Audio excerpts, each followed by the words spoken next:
We'll now hear from a candidate for U.S. Senate, Mark Jacobs.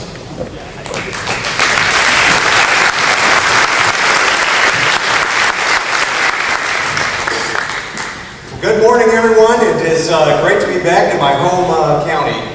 And I wanted to start by sharing a parable with you that I learned in Mr. Whitkey's Sunday school class, and many of you I'm sure have heard this as well. But it told the story of a wise man who built his home on the rock. And when the rains came, the house stood.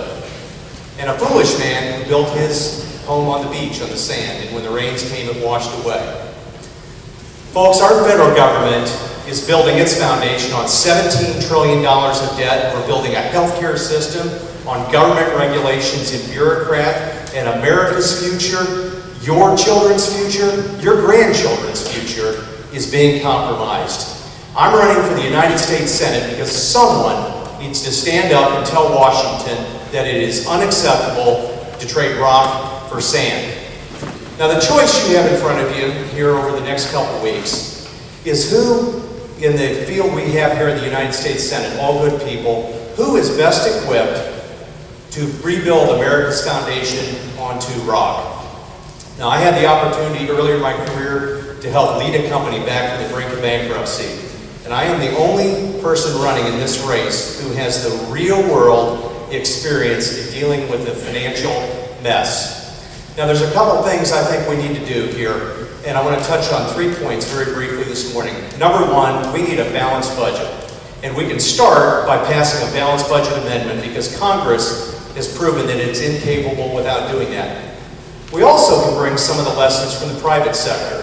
I support the idea of a 10% across-the-board cut to the administrative budgets of every federal agency.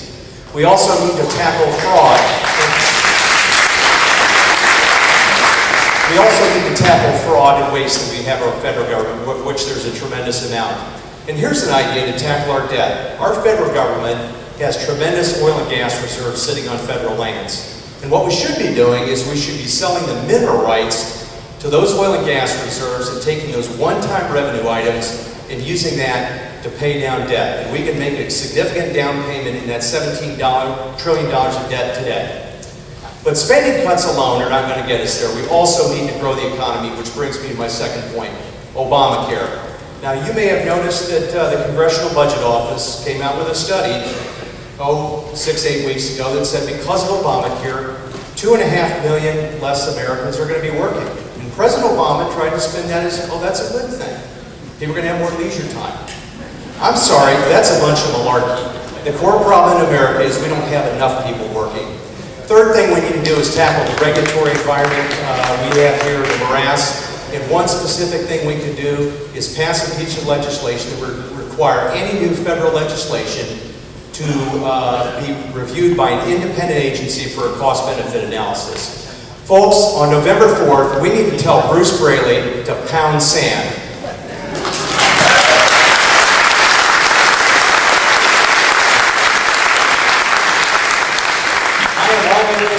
My family's all in. I'm the only one here that can go toe-to-toe with trial lawyer-funded Bruce Braley. I'm asking for your support, and I'm asking for your vote on November 3rd, or November 4th. First on June 3rd. But thank you very much, and God bless, and thank you for what you're doing.